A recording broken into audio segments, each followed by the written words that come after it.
காஞ்சிபுரத்தில் நடைபெற்று வரும் போராட்டத்தில் பாமக தலைவர் அன்புமணி ராமதாஸ் உரையாற்றி வருகிறார். அந்த காட்சியை பார்ப்போம். தணிக்காச்சலம் ஆணையம், அதாவது இதுக்கு முன்பு இருந்த தணிக்காச்சலம் நீதியரசு தணிக்காச்சலம் ஆணையம் ஒரு பரிந்துரை கொடுத்திருக்கிறது. தணிக்காச்சலம் ஆணையம்னா மிகவும் பிற்படுத்தப்பட்ட ஆணையம், பேக்வர்ட் கிளாஸ் கமிஷன், பிற்படுத்தப்பட்ட ஆணையம். அது ஒரு பரிந்துரை கொடுத்திருக்கிறது.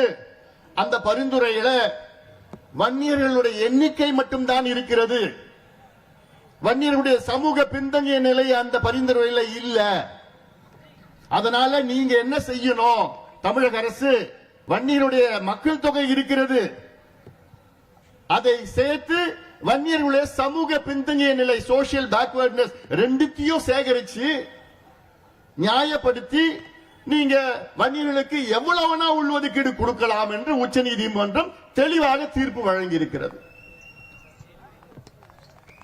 இதன் பிறகு எத்தனையோ முறை மருத்துவர் ஐயா அவர்களும் நானும் நம் கட்சியை சார்ந்தவர்களும் கௌரவ தலைவர் போன்றவர்கள் எல்லாம் எத்தனையோ முறை முதலமைச்சரை எத்தனையோ முறை சந்தித்தோம். அதிகாரிகளை 100க்கும் மேற்பட்ட முறைகள் அதிகாரிகளை சந்தித்திருக்கின்றோம். 100க்கும் மேற்பட்ட முறை. பேக்வர்ட் கிளாஸ் கமிஷன் சேர்மனை எத்தனையோ முறை சந்திச்சோம். டிஎன்பிஎஸ்சி அங்க போய் எத்தனையோ முறை சந்திச்சோம். எவ்வளவு கோரிக்கைகள், ஐயா கடிதங்கள் எல்லாமே. முதலமைச்சர் நான் நிச்சயமா செய்கிறேங்க, நான் பாக்குறேங்க, உறுதியா செய்கிறேங்க. சட்டமன்றத்தில் உறுதியளிக்கின்றார் முதலமைச்சர் ஸ்டாலின் அவர்கள். இவ்வளவு காலமாகியும் பிறகு இன்னைக்கு என்ன சொல்றாரு ஸ்டாலின்? இல்லைங்க, அது மத்திய அரசு தான் எடுக்கணும், கணக்கு எடுக்கணும். என்னையா கணக்கு எடுக்கணும்? என்ன கணக்கு எடுக்க போறீங்க? உச்ச நீதிமன்றம் சொல்லிடுச்சு மக்கள் தொகை கணக்கெடுப்பு இருக்குதுல்ல. நான் ஒரு கேள்வி கேட்கிறேன். 20% எம்பிசி,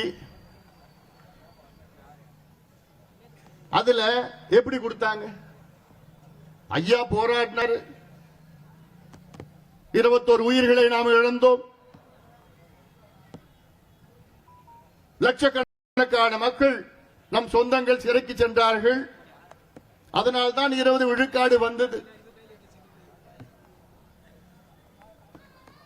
ஆனால் அதில் 20 விழுக்காடு எப்படி கொடுத்தார்கள் என்றால், இதற்கு முன்பு இருந்த அம்பாசங்கர் ஆணையம் வழங்கிய பரிந்துரை, அதற்கு முன்பு இருந்த சட்டநாதன் ஆணையம் வழங்கிய பரிந்துரை, 1931 நடந்த ஜாதிவாரி கணக்கெடுப்பு நடந்த அந்த பரிந்துரை எல்லாம் சேர்ந்து எக்ஸ்ட்ராபுலேட் பண்ணி ஜனார்தனம் ஆணையம் அதில் வழங்கிய பரிந்துரை எல்லாம் சேர்த்துதான்